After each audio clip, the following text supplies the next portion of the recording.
Hello students, welcome to my channel AKT Biology. I hope you people are doing well.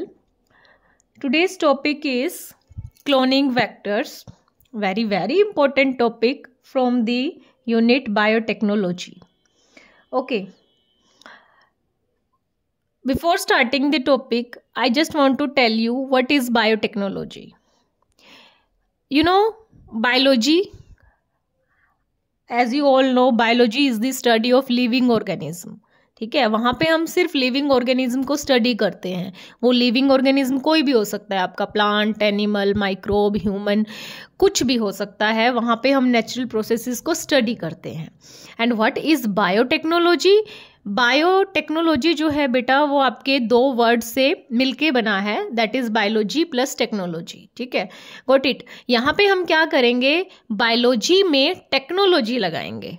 समझ रहे हो? मतलब कि जो भी नेचुरल प्रोसेसेस हैं, सेल है, डीएनए है, व्हाटएवर जो आप बायोलॉजी में पढ़ रहे हो, वहाँ पे आप मैनिपुलेशन करोगे, डिजायर्ड चेंजेस करोगे that are beneficial for mankind. Okay, तो बायोलॉजी में हम सिर्फ स्टडी करते हैं, बायोटेक्नोलॉजी में हम मैनिपुलेशन और ऑल्ट्रेशन करते हैं, डिजायर्ड ऑल्ट्रेशन करते हैं, so that desired product can be achieved and that is useful for Mankind, useful for human, useful for the society. Okay, तो बायोटेक में बेसिकली मोस्ट इम्पोर्टेंट जो आपकी प्रोसेस है दैट इज रिकॉम्बिनेंट बायोटेक्नोलॉजी आप पढ़ते हो. ठीक है, रिकॉम्बिनेंट बायोटेक्नोलॉजी क्या है, मैं उसकी बस आपको बेसिक प्रोसेस बताती हूँ कि हम क्या करते हैं. सपोज आपके पास दो ऑर्गेनिज्म है. ठीक है, तो दो ऑर्गेनिज्म जो हैं उनमें आपका एक सोर्स है, एक होस्ट है. मीन्स कि आप चाहते हो कि जो सोर्स के कैरेक्टरिस्टिक्स हैं, कोई पर्टिकुलर कैरेक्टरिस्टिक, कोई एक ऐसा फीचर है सोर्स का, आप चाहते हो कि वो उस होस्ट में वो एक्सप्रेस हो जाए, होस्ट में वो फीचर आ जाए. बाकी सब हमारे होस्ट में सारे फीचर्स अच्छे हैं, हम चाहते हैं सोर्स का ये वाला कैरेक्टर भी हमारे होस्ट में आ जाए. ठीक है, तो क्या करेंगे, सोर्स क्या है, वो एक सेल है, वो एक ऑर्गेनिज्म है जिससे हम डिजायर्ड या फिर अपना जीन ऑफ इंटरेस्ट जो हम चाहते हैं वो दूसरी बॉडी में जाके, होस्ट में जाके एक्सप्रेस हो. ठीक है, तो हम अपना वो डिजायर्ड जीन या जीन ऑफ इंटरेस्ट सोर्स से आइसोलेट करके होस्ट के डीएनए में इंटीग्रेट कर देते हैं, ताकि वो जब होस्ट का डीएनए एक्सप्रेस हो, वो भी एक्सप्रेस होके अपना हमारा जो जीन ऑफ इंटरेस्ट हम चाहते हैं वो जो है वो भी एक्सप्रेस हो जाए वहाँ जाके, और उसमें वो पर्टिकुलर प्रोटीन होस्ट में बन जाए और वो कैरेक्टरिस्टिक होस्ट में भी आ जाए. ठीक है, बट क्या ऐसे ही आप किसी भी सोर्स ऑर्गेनिज्म से डीएनए या कोई भी जीन निकाल कर किसी भी होस्ट में ऐसे ही डाल दोगे? No, it is not possible. ठीक है, बायोटेक्नोलॉजी में अगर आपको किसी सोर्स से जीन ऑफ इंटरेस्ट आइसोलेट करना है, ठीक है, आइसोलेट करने के अलग मेथड है, कैसे आइसोलेट करना है वो हम बायोटेक में डिटेल में पढ़ेंगे. ठीक है, आइसोलेट करने के बाद वो जो फ्रेगमेंट है, जो एलियन पीस ऑफ डीएनए है, वो आप ऐसे ही डायरेक्ट किसी भी होस्ट बॉडी में नहीं डाल सकते. उसको होस्ट बॉडी में डालने के लिए आपको किसी व्हीकल की ज़रूरत पड़ेगी, व्हीकल की ज़रूरत पड़ेगी जिसमें आप उसको लाइगेट करवा के, मतलब उसमें बैठा के, उस व्हीकल में बिठा के आप उसको ट्रांसपोर्ट करोगे होस्ट की बॉडी में. ठीक है, तो वो व्हीकल, वो जो आपका पीस ऑफ डीएनए है जो आप चाहते हो होस्ट में एक्सप्रेस हो, ठीक है, तो वो एलियन डीएनए वो जीन ऑफ इंटरेस्ट को कैरी करता है, और यहाँ पे वो व्हीकल क्या है, क्लोनिंग वेक्टर.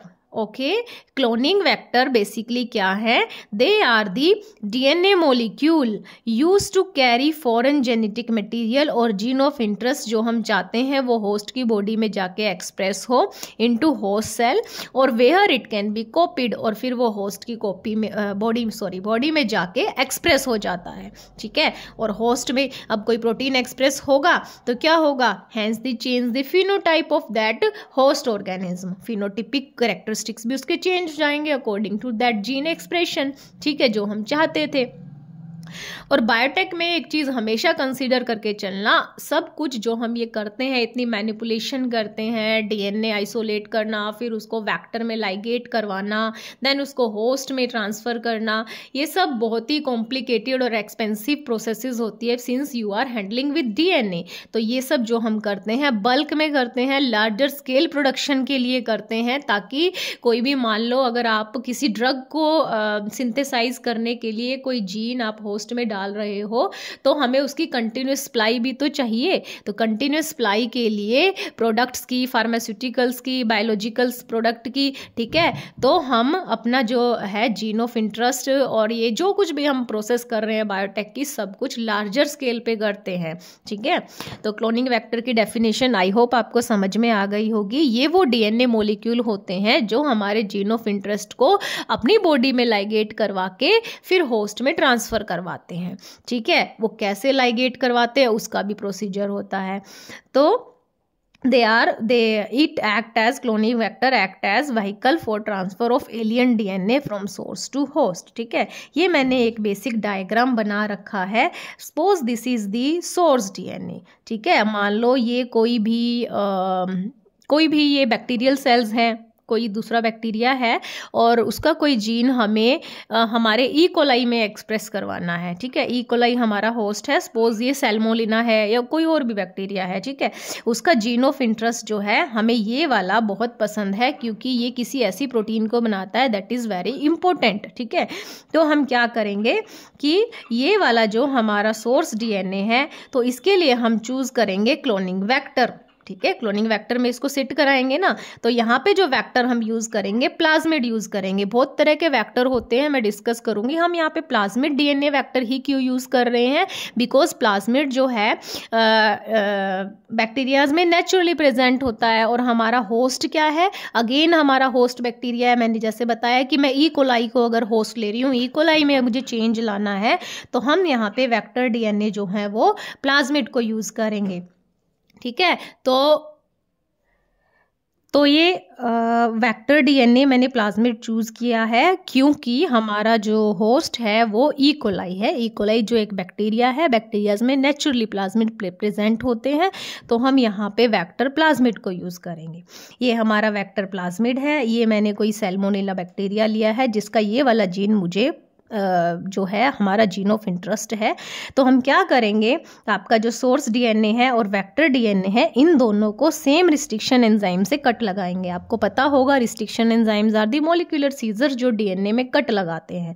दोनों को सेम रिस्ट्रिक्शन एंजाइम से इसलिए कट लगवाएंगे बेटा, बिकॉज अगर सेम से कट लगवाते हैं तो कट लगने के बाद सेम टाइप के एंड्स प्रोड्यूस होंगे जिन्हें आप स्टिकी एंड्स बोलते हो, ठीक है। जो वो ईजिली जब ये पास आएंगे तो डीएनए लाइगेज की हेल्प से वेक्टर में आपका gene of interest easily ligate हो जाएगा। इसीलिए सेम टाइप के रिस्ट्रिक्शन एंजाइम से लाइगेट करवाते हैं, अदरवाइज इट्स नॉट पॉसिबल, ठीक है। तो वेक्टर को हमने कट करवाया रिस्ट्रिक्शन एंजाइम, सपोज EcoRI से करवाया और इसको भी करवाया। कट करवाने के बाद दोनों को लाइगेट करवा दिया with the help of enzyme DNA ligase. जब वेक्टर में आपका जीन ऑफ इंटरेस्ट लग जाता है तो उसको हम कहते हैं रिकॉम्बिनेंट डीएनए। रिकॉम्बिनेंट डीएनए मतलब रिकम्बाइन हो गया, वेक्टर भी एक डीएनए था, ये एक अलग जीन था, इसका निकाल के हमने अपना जीन ऑफ इंटरेस्ट डाल दिया, ये रिकम्बाइन हो गया, then it is recombinant DNA, ठीक है। नाउ अब क्वेश्चन ये उठता है कि क्लोनिंग वेक्टर कितने टाइप के होते हैं।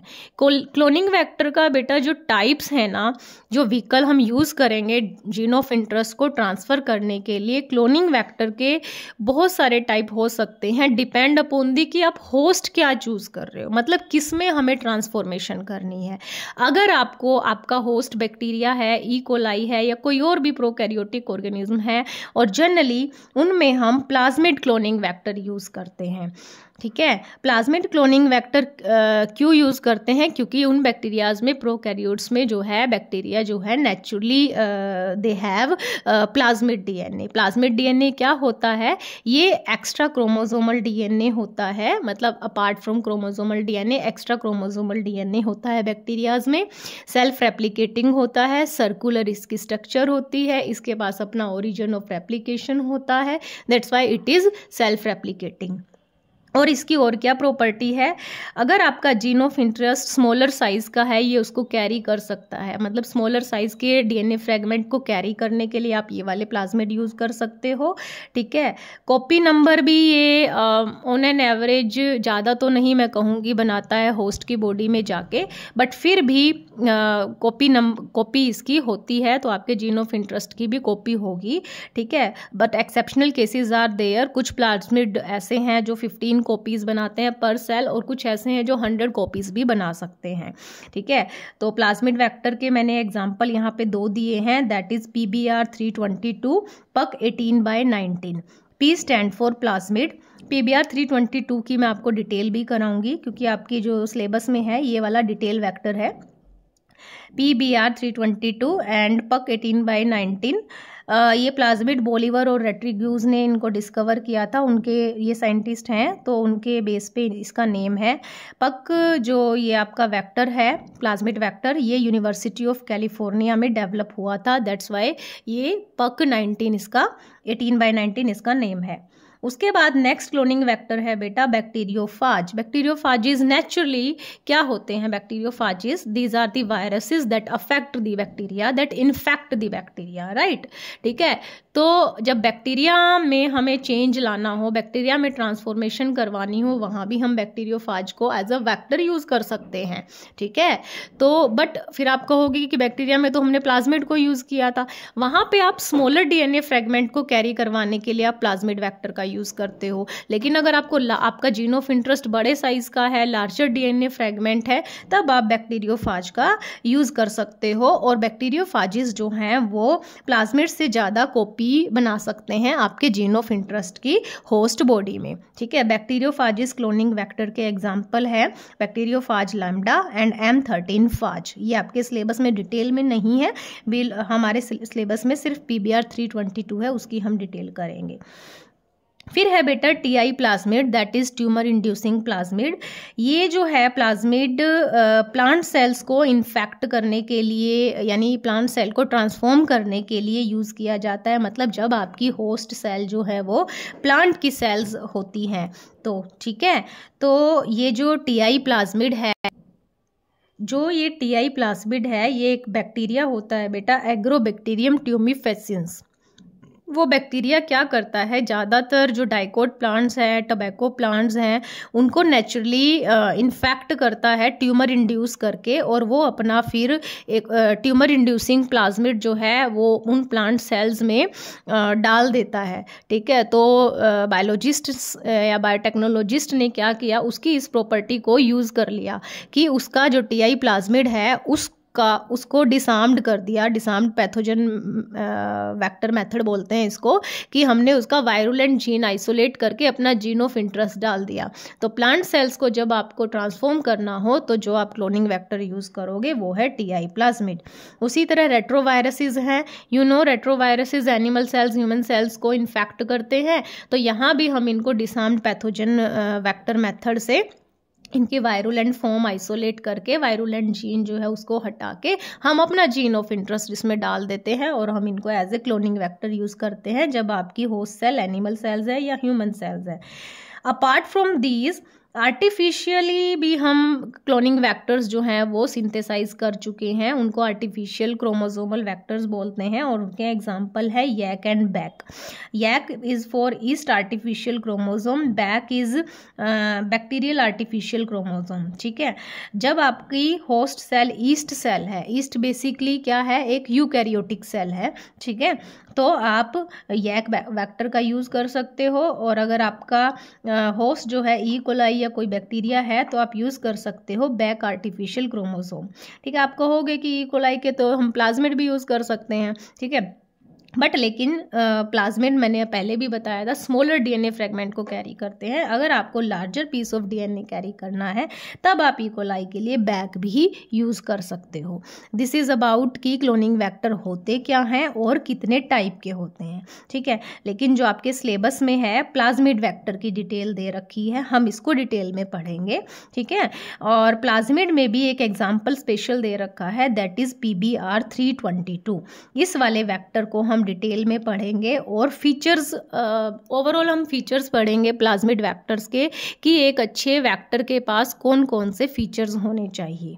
ठीक है, so now features of a good cloning vector. मतलब जब हम बायोटेक की टेक्निक लगा रहे हैं तो क्लोनिंग वेक्टर जब हम चूज़ करते हैं अपने जीन ऑफ इंटरेस्ट को होस्ट में ट्रांसफ़र करने के लिए, हमें कौन सा चूज़ करना चाहिए। ठीक है, वो वाले फीचर्स जो हैं वो उसमें होने चाहिए जो मैं अभी डिस्कस करूँगी। आप जो आपकी बुक में जो प्लाज्मिड दे रखा है दैट इज़ PBr322। इसकी फुल फॉर्म क्या है बेटा? P for plasmid, BR stand for Bolivar and Rodriguez जिन्होंने इसको डिस्कवर किया था, and 322 is the numerical designation of that specific plasmid. ठीक है, इसकी डिटेल हम करेंगे। उसके अलावा पहले हम बेसिक फीचर्स, इसमें भी यही फीचर्स होते हैं। ठीक है, और साथ में हम PBr322 की थोड़ी स्ट्रक्चर भी करेंगे। ठीक है, सबसे पहला फीचर जो है जो एक अच्छे क्लोनिंग वेक्टर में होना चाहिए that is origin of replication, यानी ओरी। आपने मोलिकुलर वाले चैप्टर में भी पढ़ा है। ओरी क्या होता है? डीएनए में वो सीक्वेंस होता है जिसको रिकॉग्नाइज करके डीएनए पॉलीमरेज रेप्लिकेशन करता है, कॉपी बनाता है। ठीक है, जब तक किसी प्लाज्मिड में ओरिजिन ऑफ रेप्लिकेशन नहीं होगा, ये सीक्वेंस नहीं होगा, उसकी पॉलीमराइजेशन कैसे होगी, रेप्लिकेशन कैसे होगी, फिर हमने जो जीन ऑफ इंटरेस्ट डाला है उसकी भी कॉपी नहीं बनेगी। तो इसीलिए एक अच्छे क्लोनिंग वेक्टर के पास ओरिजिन ऑफ रेप्लिकेशन ओरी जरूर होना चाहिए, ताकि जहाँ पे डीएनए पॉलीमरेज रेप्लिकेशन स्टार्ट कर सके। और ओरी का जो सीक्वेंस है वो भी डिसाइड करता है कि कॉपी नंबर क्या होगा आपके रिकॉम्बिनेंट डीएनए का। ठीक है, तो इसीलिए ऐसा ओरी वाला वेक्टर चूज करना चाहिए जो मैक्सिमम कॉपी नंबर बनाए होस्ट की बॉडी में जाके। हाई कॉपी नंबर होना चाहिए और ये होना भी चाहिए, मतलब इट शुड बी देयर, और ऐसा होना चाहिए जो हाई कॉपी नंबर बनाता हो। सेकेंड फीचर है सेलेक्टेबल मार्कर्स। जिस तरह से ओरी एक सीक्वेंस होता है रेप्लिकेशन को स्टार्ट करने के लिए, सेलेक्टेबल मार्कर्स जो हैं वो भी डीएनए के सीक्वेंस होते हैं जो आपके वेक्टर्स में प्रेजेंट होते हैं प्लाज्मिड में। ठीक है, वो बेसिकली सीक्वेंस होते हैं। इनका नेम जैसे सेलेक्टेबल मार्कर आपको सजेस्ट कर रहा है कि ये वो मार्कर जीन्स हैं जो आप को किसी ना किसी टाइप के सिलेक्शन में हेल्प करेंगे, आइडेंटिफिकेशन में हेल्प करेंगे। ठीक है, तो ये सिलेक्टेबल मार्कर क्या है? These are the DNA sequences which help in identification of transformant and non transformant, also recombinants from non recombinants. मतलब इसका मतलब मैं आपको अभी एग्जांपल की हेल्प से बताऊंगी। तो सिलेक्टेबल मार्कर्स वो जीन हैं जो आइडेंटिफिकेशन में हेल्प करते हैं, और एक अच्छे वेक्टर में मिनिमम 2 सिलेक्टेबल मार्कर्स होने चाहिए, 2 सीक्वेंस ऐसे होने चाहिए जो आइडेंटिफिकेशन में, सिलेक्शन में हेल्प करेंगे, किनकी? ट्रांसफॉर्मेंट और नॉन ट्रांसफॉर्मेंट की। और ये सिलेक्टेबल मार्कर्स जनरली जो होते हैं वो एंटीबायोटिक रेजिस्टेंट जीन होते हैं, that is ampicillin resistant, tetracyclic resistant, chloramphenicol resistant. मतलब वो रीज़न है जो एंटीबायोटिक रेजिस्टेंस जीन कैरी करता है। ठीक है, और नॉर्मली क्या होता है कि जो एक नॉर्मल बैक्टीरिया है जिसमें आपका रिकॉम्बिनेंट डीएनए नहीं गया है, वो जो है normal bacteria they do not carry antibiotic resistant gene. जब जो नॉर्मल बैक्टीरिया है एंटीबायोटिक रेजिस्टेंस जीन वो कैरी नहीं करता है, बट जब हम अपना जीन ऑफ इंटरेस्ट प्लाज्मिड में डाल के उसमें डाल देते हैं बैक्टीरिया में, तो वो हमारी हेल्प करता है ये सिलेक्टेबल मार्कर उसकी आइडेंटिफिकेशन में। मैं आपको इस डायग्राम की हेल्प से समझाती हूँ। जैसे ये हमारा वेक्टर है, ये हमारा जीन ऑफ इंटरेस्ट है। वेक्टर में हम अपना जीन ऑफ इंटरेस्ट डाला तो ये हमारा रिकॉम्बिनेंट डीएनए बन गया। फिर हम क्या करेंगे, ये हमारी होस्ट सेल है, कोई दूसरा बैक्टीरिया है, सपोज ई कोलाई ही है, तो हम रिकॉम्बिनेंट डीएनए को होस्ट सेल में डालेंगे और हमारी ट्रांसफॉर्मेशन हो जाएगी। लेकिन क्या इस बात की क्या गारंटी है कि आपका रिकॉम्बिनेंट डीएनए होस्ट की बॉडी में चला गया? ठीक है, होस्ट की बॉडी एक नहीं है, मैं बार बार बोल रही हूँ, हम बल्क में काम करते हैं बायोटेक में। तो यहाँ क्या क्या पॉसिबिलिटी है? बहुत सारी सेल्स हैं होस्ट की। ठीक है, हो सकता है कुछ सेल्स ऐसी हों जिसमें आपका रिकॉम्बिनेंट डीएनए चला गया हो, जैसे ये वाली। कुछ ऐसी हों जिनमें खाली प्लेन प्लाज्मिड गया हो, राइट। जरूरी नहीं है रिकॉम्बिनेंट डीएनए गया हो, ओनली प्लेन प्लाज्मिड गया हो, ठीक है, उनको बोलेंगे नॉन रिकॉम्बिनेंट, क्योंकि इसमें रिकॉम्बिनेंट नहीं गया है, नॉन रिकॉम्बिनेंट प्लाज्मिड गया है, नॉर्मल गया है, तो ये नॉन रिकॉम्बिनेंट होस्ट सेल हो गई। जिनमें आपका रिकॉम्बिनेंट चला गया वो रिकॉम्बिनेंट हो गई। और कुछ ऐसी होस्ट सेल्स भी हो सकती हैं जिनमें तुम्हारा किसी भी टाइप का रिकॉम्बिनेंट डीएनए या नॉन रिकॉम्बिनेंट डीएनए कोई भी गया ही नहीं। इसका कोई भी रीज़न हो सकता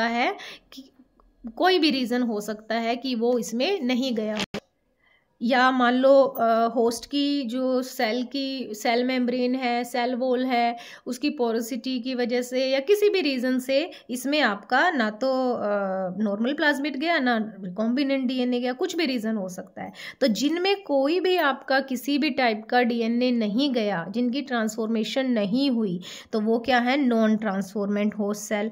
और जिनमें गया वो ट्रांसफॉर्मेंट सेल्स हैं। और ट्रांसफॉर्मेंट में भी जिनमें रिकॉम्बिनेंट डीएनए मॉलिक्यूल गया वो रिकॉम्बिनेंट है आपकी सेल्स, और जिनमें नॉर्मल प्लेन प्लाज्मिड गया वो आपकी नॉन रिकॉम्बिनेंट होस्ट सेल्स हैं, ठीक है। तो इतनी सारी हमारे पास बल्क में है, एक ही कंटेनर में है। अब हमें कैसे ये तो आपको अलग अलग कलरफुल डायग्राम से मैंने दिखा रखा है, बट आपको जब आप प्रैक्टिकली ये चीज़ कर रहे हो, आपको कैसे पता लगेगा कि रिकॉम्बिनेंट सेल कौन सी है, नॉन रिकॉम्बिनेंट कौन सी है, ट्रांसफॉर्मेंट नॉन ट्रांसफॉर्मेंट कौन सी है। तो ये जब आपको पता लगता है, वो पता जो लगता है इन्हीं सेलेक्टेबल मार्कर्स यानी एंटीबायोटिक रेजिस्टेंस जीन की हेल्प से पता लगता है, ठीक है। ये मैं आपको नेक्स्ट कराती हूँ कि कैसे पता लगता है। तो जो वो पता लगता है ना, अभी सिलेक्शन करेंगे हम वो किनका, ट्रांसफॉर्मेंट नॉन ट्रांसफॉर्मेंट का, रिकॉम्बिनेंट नॉन रिकॉम्बिनेंट का, तो इन्हीं मार्कर्स के बेस पे करते हैं। इसीलिए एक प्लाज्मिड में एट लीस्ट 2 जो है सिलेक्टेबल मार्कर होना जरूरी है, 2 एंटीबायोटिक रेजिस्टेंस जीन होना जरूरी है मिनिमम। ज़्यादा भी हो सकते हैं बट मिनिमम 2 होना जरूरी है, ठीक है। फिर उसके बाद है next feature of cloning vector, that is cloning site, ठीक है। वो तो सिलेक्शन के लिए है सिलेक्टेबल मार्कर। क्लोनिंग साइट मतलब रिकॉग्नाइजेशन सीक्वेंस ऑफ तुम्हारे रिस्ट्रिक्शन एंजाइम्स के कट लगाने के लिए जो रिकॉग्नाइजेशन सीक्वेंस है वो होना जरूरी है। क्लोनिंग साइट मतलब जहाँ पे प्लाज्मिड में आपका रिस्ट्रिक्शन एंजाइम आके कट लगाएगा। और हमने पढ़ा है रिस्ट्रिक्शन एंजाइम्स कहाँ कट लगाते हैं, उनका एक स्पेसिफिक सीक्वेंस होता है हर डीएनए में, उसको आइडेंटिफाई करते हैं और उसी पे कट लगाते हैं, दैट इज उसका स्पेसिफिक रिकॉग्नाइजेशन सीक्वेंस, मतलब उसकी वो क्लोनिंग साइट है जहाँ पे आपका जीन ऑफ इंटरेस्ट आके लगेगा, ठीक है। तो जो ये वेक्टर्स होते हैं उनमें जो क्लोनिंग साइट्स होती हैं वो क्या होती हैं, रिस्ट्रिक्शन एंजाइम की रिकॉग्नाइजेशन सीक्वेंस होती है जहाँ पे आके वो कट लगाता है। तो वेक्टर्स में, प्लाज्मिड वेक्टर में जो ये रिकॉग्नाइजेशन साइट या क्लोनिंग साइट होती है वो कहाँ प्रेजेंट होती हैं, वो प्रेजेंट होती है आपके सिलेक्टेबल मार्कर जो जीन है उनके बीच में प्रेजेंट होती है। सिलेक्टेबल मार्कर जीन जो मैंने अभी बताया वो एंटीबायोटिक रेजिस्टेंस जीन थे।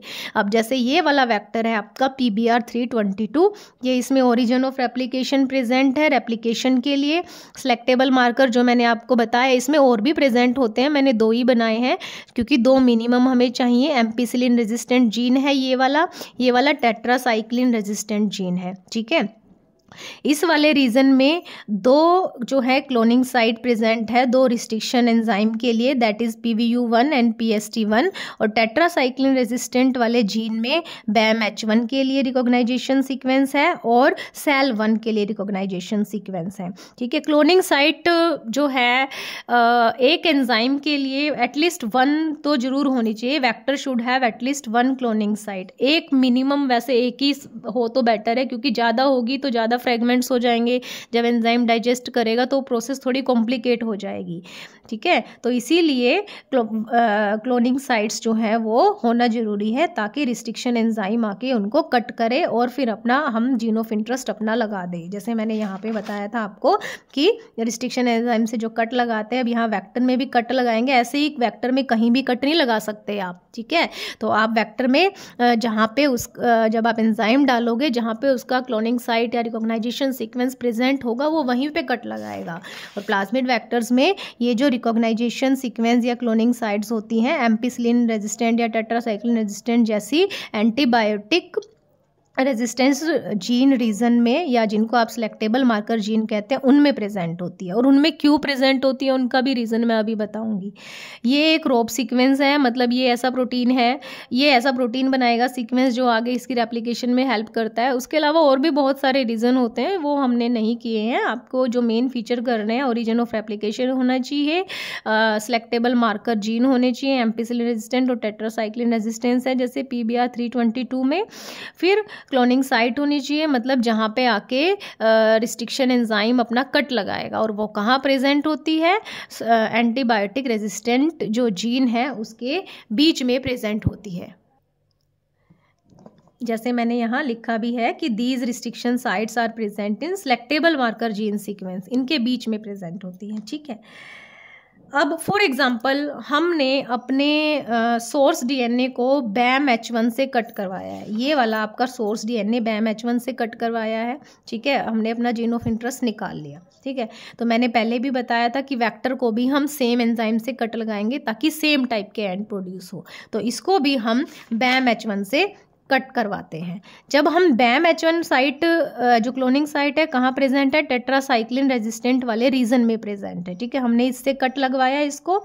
जब हम BAM-H1 से कट लगवाएंगे तो क्या होगा, ये वाला जो रीजन है टेट्रासाइक्लिन रेजिस्टेंट था, ये अब नहीं रहेगा, क्योंकि उसमें कट लग गया ना, वो इंटैक्ट नहीं रहा। ठीक है, कट लगवाया हमने रिस्ट्रिक्शन एंजाइम से BAM-H1 से, और अपना जीन ऑफ इंटरेस्ट इसमें डाल दिया। जैसे मैं यहाँ पे दिखा रही हूँ, ये मेरा वेक्टर है, ये एम्पिसिलिन रेजिस्टेंट रीजन है जीन, ये टेट्रासाइक्लिन रेजिस्टेंट जीन है। अब ये आपका जो वेक्टर है एम्पिसिलिन रेजिस्टेंट भी है, टेट्रासाइक्लिन रेजिस्टेंट भी है। BAM-H1 से कट लगवाया और अपना जीन ऑफ इंटरेस्ट डाल दिया। जीन ऑफ इंटरेस्ट क्योंकि यहाँ पे कट लगा है तो यहीं पे जाके लाइगेट होगा। जब जीन ऑफ इंटरेस्ट हमारे इस वाले रीजन में जाके लाइगेट हो जाएगा, नाउ ये आपका क्या बन गया, रिकॉम्बिनेंट DNA। अब ये रिकॉम्बिनेंट DNA जो है, इट इज़ एम्पिसिलिन रेजिस्टेंट। ठीक है, क्योंकि एम्पिसिलिन रेजिस्टेंट वाले सिलेक्टेबल मार्कर को हमने नहीं छेड़ा है। टेट्रासाइक्लिन रेजिस्टेंट अब ये नहीं रहा, क्योंकि इस वाले रीजन में हमारा जीन ऑफ इंटरेस्ट लग गया। इस प्रोसेस को कहेंगे इंसर्जनल इनएक्टिवेशन। इंसर्जनल इनएक्टिवेशन मतलब कि आपके जीन ऑफ इंटरेस्ट के इंसर्ट होने से प्लाज्मिड में आपका जो वो एंटीबायोटिक रेजिस्टेंट जीन है वो इनएक्टिव हो गया। Now it is no more tetracycline resistant. ठीक है, क्योंकि इसी रीजन में डाला है तो यही इनएक्टिव होगा। तो इस प्रोसेस को बोलते हैं इंसर्जनल इनएक्टिवेशन, जहां आपका जीन ऑफ इंटरेस्ट इंसर्ट होके प्लाज्मिड में वहां के जीन को इनएक्टिव कर देता है। ठीक है, दैट इज इंसर्जनल इनएक्टिवेशन। अब ये जो रिकॉम्बिनेंट DNA बना है, इट इज एम्पिसिलिन रेजिस्टेंट तो ये है, बट टेट्रासाइक्लिन रेजिस्टेंट नहीं है। ठीक है, तो अब मैं वो सिलेक्शन आपको सिखाऊंगी जो बहुत इंपॉर्टेंट है, जो पहले मैंने बताया कि transformant, non transformant, recombinant, non recombinant को कैसे हम आइडेंटिफाई करेंगे। ठीक है, दिस इज अबाउट सिलेक्शन। ठीक है, ये क्या है, हम क्या करेंगे, मान लो मैंने अभी बनाया, हमने रिकॉम्बिनेंट DNA बनाया, जैसे आपने इस डायग्राम में देखा, ये हमने रिकॉम्बिनेंट DNA बनाया, पर हम बल्क में कर रहे हैं। हमारे पास बहुत सारे होस्ट हैं, उन सभी होस्ट में हमने बहुत सारे अपने प्लाज्मिड DNA और ये सब चीज़ें डाल दी, रिकॉम्बिनेंट DNA हमने डाल दिए। ठीक है, और हमें ये भी नहीं पता कि रिकॉम्बिनेंट DNA सारे बने हैं या नहीं बने हैं। तो क्या क्या सिचुएशन हो सकती है। सपोज ये हमारी पहली पेट्री प्लेट है। ठीक है, मैंने 5 ही सेल्स बनाई हैं, बहुत सारी होती हैं, बल्क में हम काम कर रहे हैं, ये आइडेंटिफिकेशन समझाने के लिए है। ये कलरफुल है इसीलिए आपको दिख रहा है, बट एक्चुअली में प्रैक्टिकली आपको पता नहीं है कि कौन सा DNA किस में गया है। ठीक है, तो सपोज ये आपकी फर्स्ट पेट्री प्लेट है, जिसमें कुछ सेल्स ऐसी हैं जिनमें ना तो आपका नॉर्मल प्लाज्मिड गया, ना ही आपका इसमें रिकॉम्बिनेंट DNA गया। ठीक है, कुछ सेल्स ऐसी हैं जिनमें रिकॉम्बिनेंट DNA और प्लेन प्लाज्मिड्स गए हैं। ठीक है, जिनमें नहीं गए होंगे उनको हम नॉन ट्रांसफॉर्मेंट बोलेंगे, जिनमें गए होंगे वो ट्रांसफॉर्मेंट है। और ट्रांसफॉर्मेंट में भी जैसे पहले बताया था, जिनमें रिकॉम्बिनेंट DNA मॉलिक्यूल गया है वो रिकॉम्बिनेंट्स है और दूसरी नॉन रिकॉम्बिनेंट है। ये वाली जो पेट्री प्लेट है, क्योंकि ये होस्ट सेल्स हैं, अब हम इनको कल्चर करेंगे लार्ज स्केल पे। ठीक है, इनको हम न्यूट्रिएंट मीडिया देंगे ताकि ये फुल ग्रो हो, एक्सप्रेस कर जाएं, है ना, ये सब हम इसको देंगे ताकि हमारा जीन ऑफ इंटरेस्ट जिनमें आया होगा वो अपना प्रोटीन बना देगा जो हम चाहते हैं। इस न्यूट्रिएंट मीडिया में सारी होस्ट सेल्स हमने ले ली, हमें नहीं पता कौन सी ट्रांसफॉर्मेंट है, कौन सी नॉन ट्रांसफॉर्मेंट है, कौन सी रिकॉम्बिनेंट है, कौन सी नॉन रिकॉम्बिनेंट है। तो हम इसमें साथ में न्यूट्रिएंट मीडिया के एम्पिसिलिन डाल देंगे, ठीक है, जो हमारा एक सिलेक्टेबल मार्कर जीन था, ठीक है। अब हमने एम्पिसिलिन डाल दी। एम्पिसिलिन क्या है? एक एंटीबायोटिक है। नॉर्मली हमें पता है, मैंने बार बार कहा है कि नॉर्मली जो बैक्टीरियाज होते हैं वो एंटीबायोटिक, किसी भी एंटीबायोटिक के रेजिस्टेंट नहीं होते। तो अब हमने एम्पिसिलिन डाल दी, ठीक है। एम्पिसिलिन जैसे ही डालेंगे, इस एंटीबायोटिक के इफेक्ट की वजह से जो नॉर्मल बैक्टीरियाज होंगे जिनमें किसी भी टाइप का प्लाज्मिड नहीं गया होगा, नॉर्मल या रिकॉम्बिनेंट, वो किल हो जाएंगे, ठीक है। जैसे मैंने यहाँ दिखाया, जैसे इनमें तो है ही नहीं है, रेजिस्टेंट कैरी नहीं कर रहे हैं, तो एंटीबायोटिक के इफेक्ट से, एम्पिसिलिन के इफेक्ट से ये मर जाएंगे। ये बन गई आपकी ये प्लेट्स, मतलब नॉन ट्रांसफॉर्मेंट्स इस प्रोसेस में बाहर हो जाएंगे क्योंकि नॉर्मली वो कैरी नहीं कर रहे हैं एम्पिसिलिन रेजिस्टेंट, ठीक है। फिर हम सेकंड प्लेट में इनको ट्रांसफ़र करेंगे जहाँ पे सिर्फ आपके ट्रांसफॉर्मेंट होंगे, बिकॉज वो एम्पिसिलिन रेजिस्टेंट है जहाँ पे हमने उनको सिलेक्ट कर लिया, ठीक है। पर ये वाले जो हैं ट्रांसफॉर्मेंट, इनमें भी हमें ये नहीं पता कि रिकॉम्बिनेंट कौन से हैं, नॉन रिकॉम्बिनेंट कौन से हैं, मतलब प्लेन प्लाज्मिड किस में गया है और रिकॉम्बिनेंट प्लाज्मिड किस में गया है। तो अब हम क्या करेंगे, इसकी रेप्लिका प्लेटिंग लेंगे। रेप्लिका प्लेटिंग क्यों लेंगे? क्योंकि अगर मान लो अभी यहीं पे आप टेट्रासाइक्लिन डाल दोगे, दूसरी एंटीबायोटिक डाल दोगे, तो किल हो जाएंगी आपकी जो रिकॉम्बिनेंट सेल्स हैं। रीज़न क्योंकि यहाँ पे मैंने बताया था कि रिकॉम्बिनेंट सेल्स जो हैं वो अभी टेट्रासाइक्लिन रेजिस्टेंट नहीं है, तो इसीलिए हम क्या करेंगे, रेप्लिका प्लेटिंग लेंगे। इसकी मतलब डस्टिंग करके एक मेथड होता है, रेप्लिका प्लेट क्रिएट करेंगे और इनको लेबल नंबरिंग कर लेंगे 1 2 3 एंड सो ऑन, ठीक है।